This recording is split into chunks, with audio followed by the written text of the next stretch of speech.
এই ফজুল্লাহ কপিগুলো কই আমরা দিয়ে দাও। আমরা জুলাই ঘোষণাপত্রের ব্যাপারে আমরা বলেছি যে এটাকে আইনি ভিত্তি দিতে হবে এবং সংবিধানের যে প্রিয়াম্বল আছে এটাকে প্রিয়াম্বলে অন্তর্ভুক্ত করতে হবে।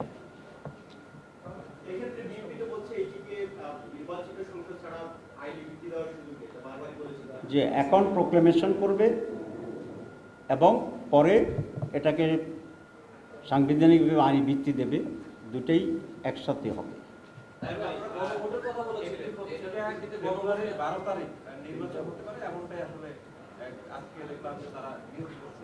আপনার কাছে প্রশ্ন, আপনাদের যে বিচারের একটা দাবি আছে এই গণহত্যাকে একই সাথে সংস্কার সেটাও আছে, আর জুলাই সনদের আইনি ভিত্তি এটা যদি ওই নির্ধারিত সময়ের মধ্যে আপনাদের আকাঙ্ক্ষা অনুযায়ী না হয় নির্বাচনে আপনারা অংশ নেবেন।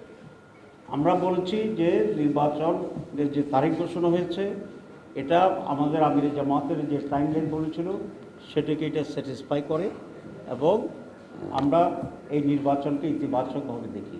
কিন্তু নির্বাচনের আগে আমরা যে কয়েকটি দাবি দিয়েছি এই দাবিগুলো পূরণ হওয়া অপরিহার্য। সুতরাং এখন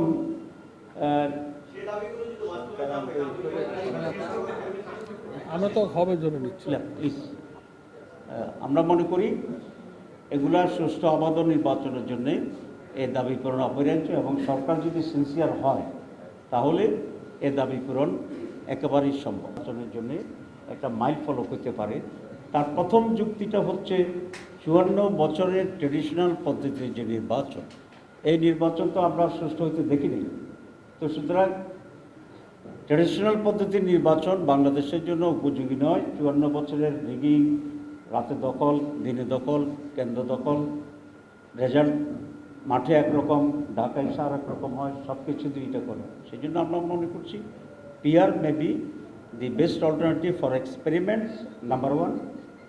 নাম্বার 2, যে পিআরের মাধ্যমে ভোটারদের রিয়েল রিপ্রেজেন্টেশনটা হয়। ট্রেডিশনাল পদ্ধতিতে আপনারা দেখেছেন যে 49 কেউ পেল, কেউ 51 পেল, 51 বিজয়ী।